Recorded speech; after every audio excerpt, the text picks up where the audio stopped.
problème des suffrages universels, c'est que les partis sont contrôlés par le peuple. Ils ne sont pas indépendants. Quand Marine Le Pen dit « oui, nous avons tant de millions d'électeurs qui font ceci, qui veulent cela », alors le parti ne peut rien faire, il est obligé d'accepter ce que disent les électeurs. On se trouve un peu dans un esprit gilet jaune. Hein. Donc voilà, on en est là, on en est on est dépendant, les partis politiques sont dépendants des sondages d'opinion, puisque les sondages d'opinion déterminent l'électorat, déterminent donc plus ou moins à court terme les résultats des élections, et un parti a besoin d'être élu, donc il doit tenir compte de ses électeurs. C'est tout le défaut de ce système. Est-ce qu'un parti politique doit dépendre de ses électeurs? Alors il doit être au service de ses électeurs, donc ça devient de la démagogie. On passe de démocratie, comme dirait Aristote, à la démagogie. Voilà où on en est.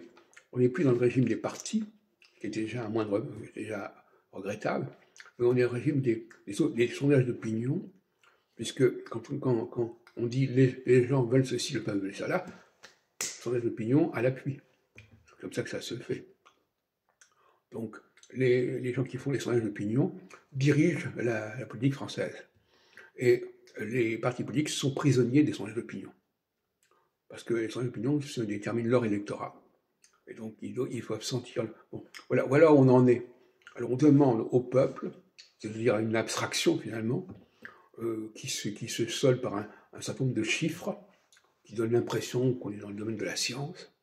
On demande au peuple, c'est le jugement de Dieu, c'est l'ordre d'Ali, de dire ce qu'il en est, ce qu'il veut, et les partis politiques sont là pour simplement représenter la volonté populaire. On voit bien que les Gilets jaunes, le programme des Gilets jaunes d'il y a quelques années, à partir de 2018-2019, a marqué les esprits, et que les partis politiques ne sont plus que des caisses de résonance, des courroies de transmission de la volonté populaire, et en sachant que cette volonté populaire, elle s'exprime.